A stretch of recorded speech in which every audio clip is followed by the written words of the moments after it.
Hey guys, it's Taran and welcome to the On Track channel and to the 2022 race ratings for the Austrian Grand Prix.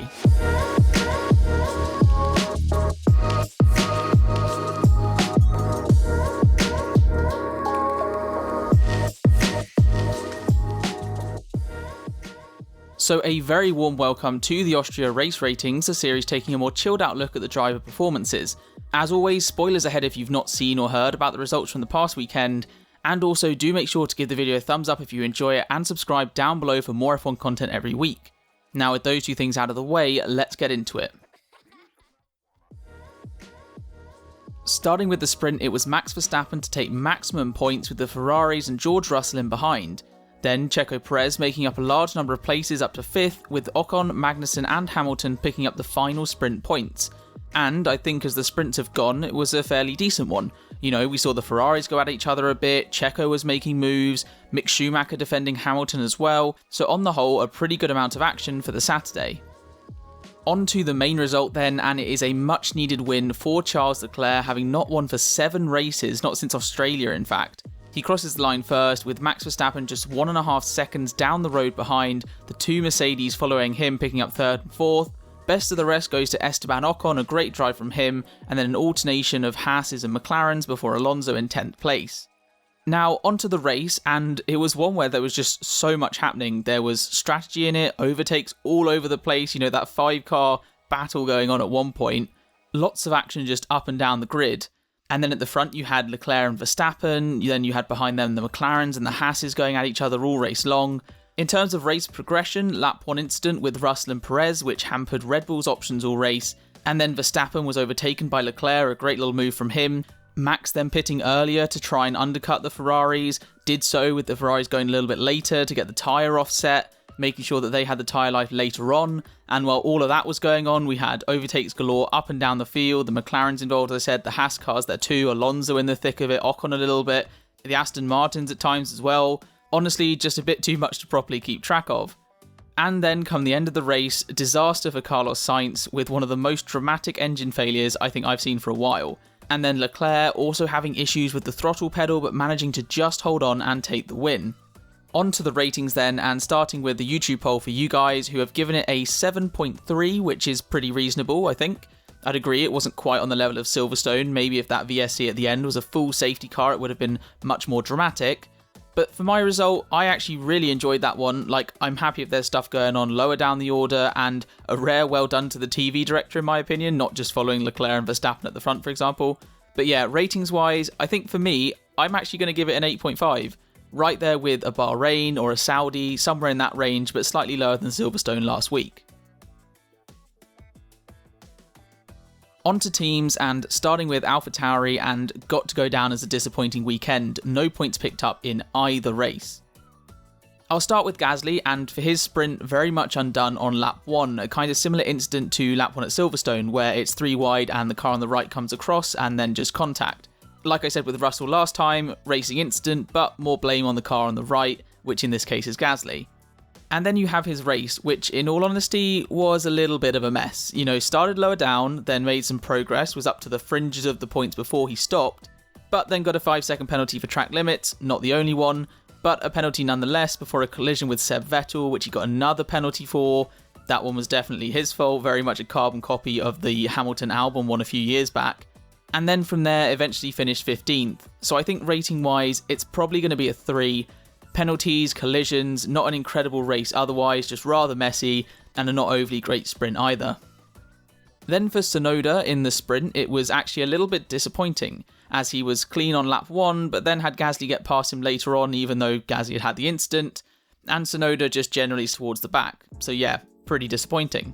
And then on race day, not too much changes. While no incidents, he just looked a little slow in general, actually ended up finishing behind Gasly, was defending decently at one point to faster cars behind, but on the whole, not really ever looking like a good result was on.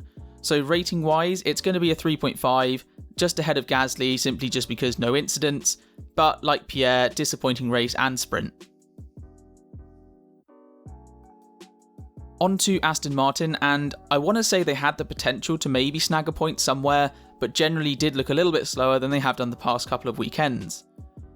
I'll start with Lance Stroll, and for him the sprint was quietly decent. moving up to 14th and then being elevated to 13th with Albon's penalty, but overall nothing looking too special and would likely have just been behind Vettel had his teammate not been hit. And then on the Sunday, kind of a quiet race for him, started further back but was running as high as P5 before stopping, but then after stopping came out around 15th and spent that stint behind his teammate, didn't look overly quick on the hards either, before stopping again and finally coming home in 13th place. So overall just a fairly quiet, sort of not much going on, bit under par performance. So I think it's going to be a 5, taking sprint and race into account. Nothing wrong, just not special, not really anything too much to talk about. For Vettel's sprint, it's a shame he had the contact with Albon, as he would have been into 13th with the McLarens ahead. Not his fault for me on that one. He could have left a little bit more room, but there was still definitely enough space for Alex on the inside. So a shame then, as it really affects his start for the race. And then in said race, he was having a decent time, like his teammate, fairly quiet. Started on the hard, ran long before being spun round by Gasly. No fault on Seb there, so it's a bit unfortunate. Generally otherwise was running a little bit ahead of Stroll the whole time, so I think for a rating it's going to be a 6. Generally drove okay, was looking like he had a bit more pace than Stroll, but fairly average in general.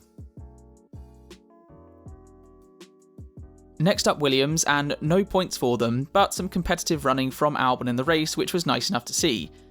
However, talking of Albon, his sprint was, well, a bit of a mess, as he started alright on the softs, and for me got unlucky getting a penalty for forcing Lando off, as while I did think he tried to squeeze Norris, given there was no penalties for any of the moves at Silverstone, it's all just rather cloudy. But he did then also have the contact with Vettel, which for me he does just understeer into the Aston, so overall a generally very disappointing sprint for him.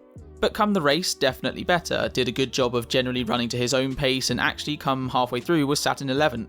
Then after Sainz's retirement was up to P10 in the points around like lap 64 or so, before being overtaken by Bottas and Alonso.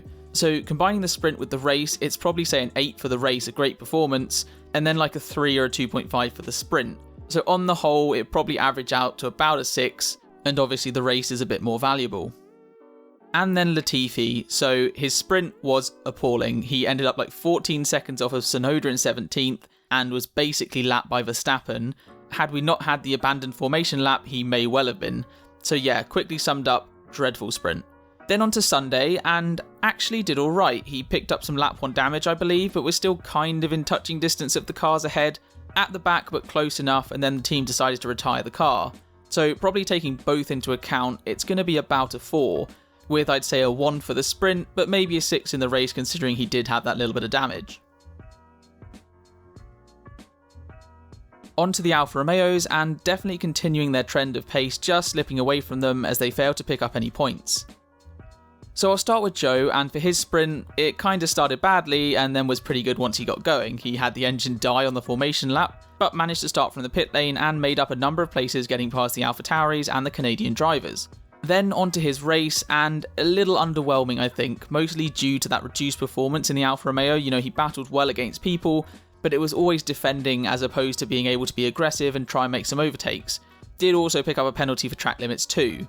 So overall as a rating, I think it's probably going to be a 5.5, with that rating fairly consistent across both the sprint and the main race. You know, he was quite a way behind Bottas in the end.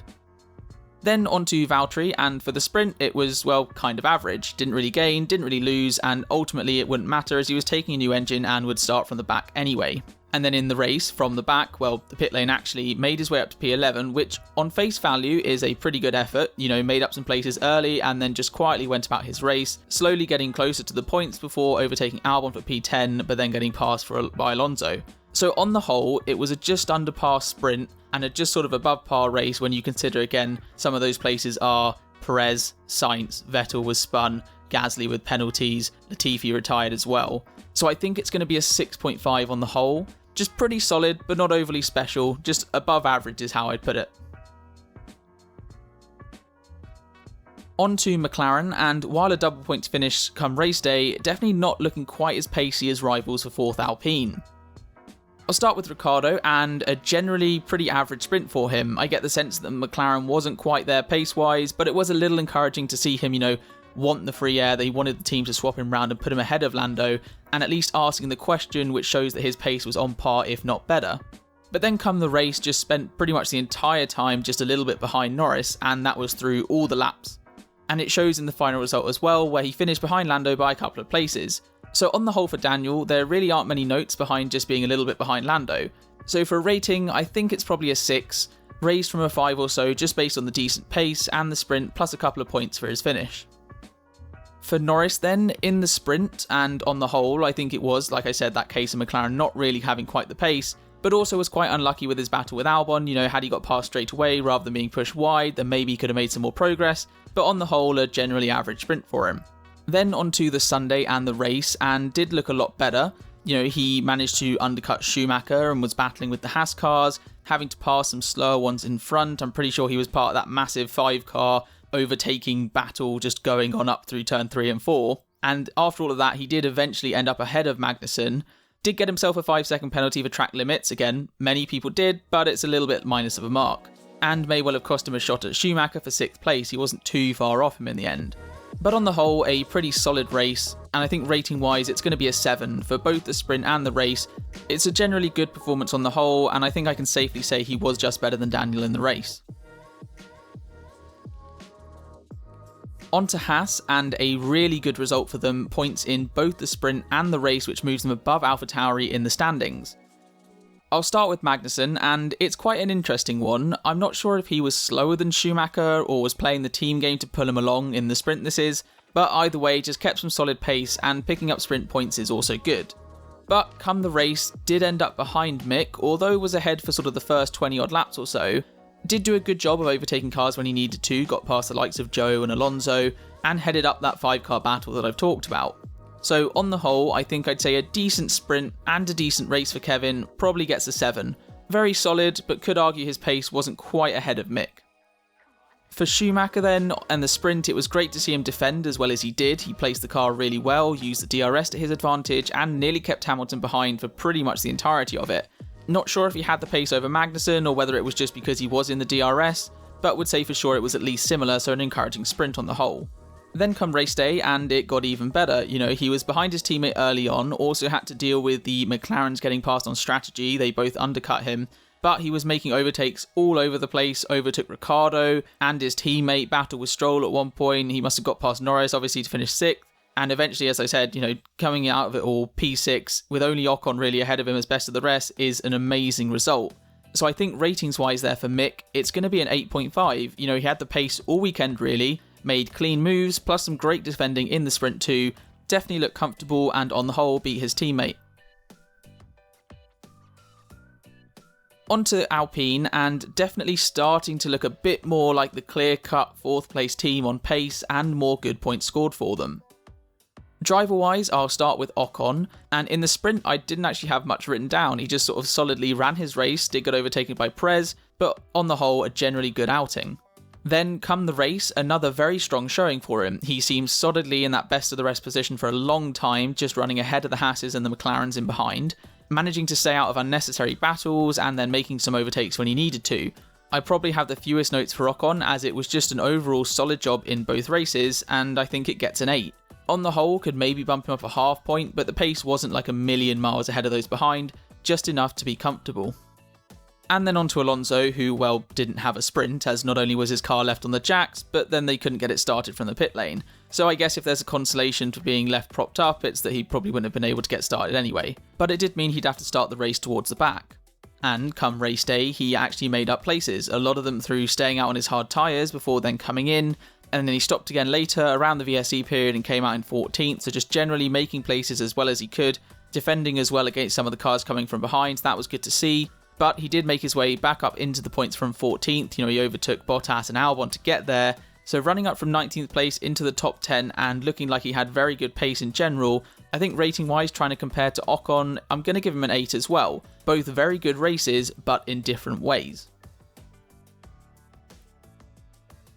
Next up is Red Bull, and not quite the win they'd have wanted, but definitely a good chunk of points for Verstappen especially.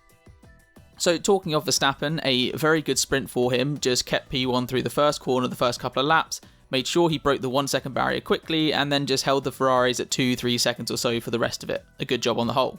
And then come race day, I definitely think he didn't have the pace compared to the Ferraris, and realistically it was probably, their race to lose. But from Verstappen's perspective, a very well run race on the whole, and besides the overtakes with Leclerc, there wasn't too much actually going on.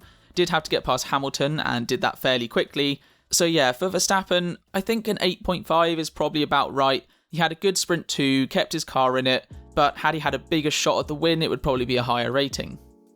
Then Checo, and he had a really good sprint up from P13 to P5, getting like 5 places on the opening lap, and then a very opportunistic move to get past Schumacher into turn 3. That then opened up Magnussen and Ocon for him. You know, we saw how crucial it was to get that done, how Hamilton really struggled to get past that first car, but Checo did that perfectly. Then into the race and a lap 1 collision with George Russell. It was almost inevitable as he went around the outside of turn 4. And what I will say is that although it was primarily on Russell and he got the penalty, you know, he's on the inside and sort of understeers, moves a bit outwards.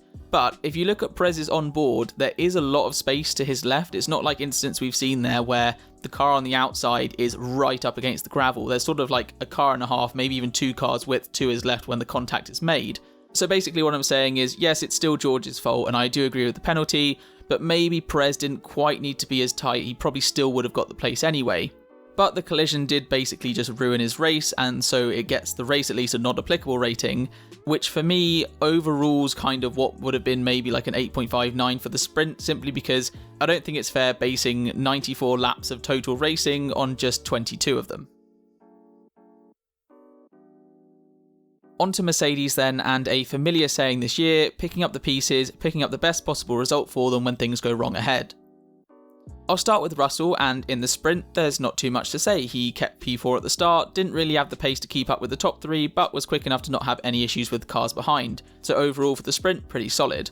Then in the race, made things hard for himself with the lap 1 collision with Perez. Again, George mainly at fault, but I don't think Perez was a complete passenger. But from there, he had damage, he needed to stop, got a 5-second penalty, and was down to about P18. So from that point onwards, the rest of the race is really good, making his way up through the pack, no full safety cars to help sort of close the gaps as well. So rating-wise, it's quite tricky, because it's a good sprint, a very bad lap 1, but a very good rest of the race. And I think for George, a 7 is probably about where I'd put him on the whole. You know, an 8 maybe for the sprint, a 7-ish on the race, so I think a 7 is that more important rating, and that's what I'm going to give him.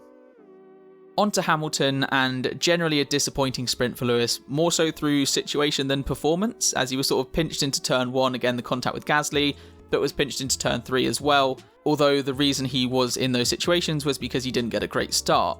From there though, got past a couple of cars before being stuck behind Mick Schumacher mostly, so on the whole I think it's got to go down as a below average sprint for him. But then on the Sunday, drove a very good, very solid race, and after clearing Ocon, was pretty comfortable the rest of the way. I think he had like 40 seconds to the car behind at one point. Did also make some good overtakes along the way, the one on Schumacher especially at turn 7, where they come through the first left-hander and he's gone up the inside, you know, where he crashed in qualifying but made the move stick, and then he also overtook Magnussen a lap later. So yeah, cleared Ocon after stopping and then was away, picking up a podium with Sainz's retirement as well. So I think for Lewis on the whole, probably a 7.5. It was a disappointing sprint, but a very good, very measured race with some great moves thrown in there as well. However, he wasn't like on the back of the Ferraris or anything, say an 8.5 race maybe, but only a 5 or so for the sprint. Then finally Ferrari, and back-to-back wins for the Scuderia, but yet more reliability issues really costing their points total. For drivers, I'll start with Sainz, and in the sprint it was encouraging to see him challenging Leclerc, not afraid to go for a move, but ultimately coming out second best. And then after he locked up going into turn 3, dropped back a bit pace-wise, but on the whole it was encouraging. Then onto the race, and I think you'd have to say Leclerc definitely had the measure of him. I don't think Carlos ever looked like he was really going to challenge Leclerc, which was a shame. And other than the retirement on lap 57, really not much else to say. And that retirement in itself, devastating. You know, he was catching Max 4P2, maybe would have been a Ferrari 1-2, and with Leclerc's issues at the end, he could have taken a win, but who knows. And in terms of the incident, the engine just blows quite literally. It was a slightly scary situation actually, with the car sort of on fire, rolling back, but luckily that got sorted. But for Sainz's rating, it was a very good sprint, and I'd say an above average race as well. So I think on the whole, it's probably an 8, maybe 7.5, you know, an 8.5 on the sprint, but maybe 7.5 come the race, so somewhere in that range. Then for Leclerc, and we'll start with his sprint, and he was P2, Didn't look quite as convincingly the quicker Ferrari, especially early, did manage to stay ahead through their battle, and actually towards the end had good pace compared to Verstappen, so on the whole, a good sprint for him.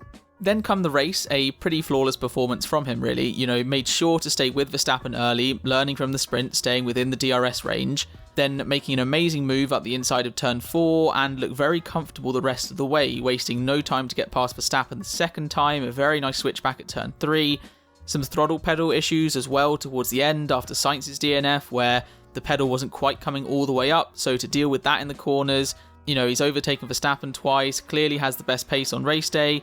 I think rating wise it's going to be a 9. The sprint was good and the race was great. So that rounds out the race ratings for the Austrian Grand Prix, the sprint weekend. A generally very good race, I think a lot going on all over the place, and for me the kind of level as the opening rounds of Bahrain and Saudi. Then onto the updated standings, a fair bit of movement, Ocon jumping Valtteri and then Sainz into the top half. Big mover downwards, Gasly there 3 places after not a great weekend, his teammate Tsunoda also moving down after a 3rd consecutive bad race. Anyways, that is all for now. As mentioned before, do give the video a thumbs up if you've enjoyed, subscribe for more F1 content along with leaving your thoughts, feedback, ratings and suggestions down in the comments below, but until next time, take care.